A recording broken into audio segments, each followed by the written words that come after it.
Salam, hər vaxtınız xeyir olsun. Mən Geranboy rayon sakini Əliyev İlqar Puşkinoğlu. 1-ci Qarabağ müharibəsi veteranıyam.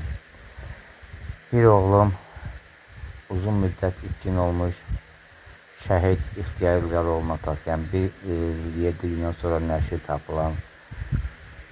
Bir oğlum Qazi Bəxtiyar İlqarovludur. Sağ ayağı amputasiya olmuşdur. Cənab Prezident, buradan müraciətim sizədir. 2024-cü il aprel ayının 18-i Səhlankar sürücünün basından avtoqəzaya düşmüşəm. Kürəyimin arxa hissəsindən sinir damarım əzilmiş və ayaqlarım şikəst qalmışdır. Sizdən xahiş edirəm ki, Respublikada Səhiyyə Nazirliyinə, Yaşat Fonduna çox yerlərə müraciət etsəm də heç bir müalicəmə köməklik xeyri olmadı. Müalicələrim alınsa da heç bir xeyri olmadı.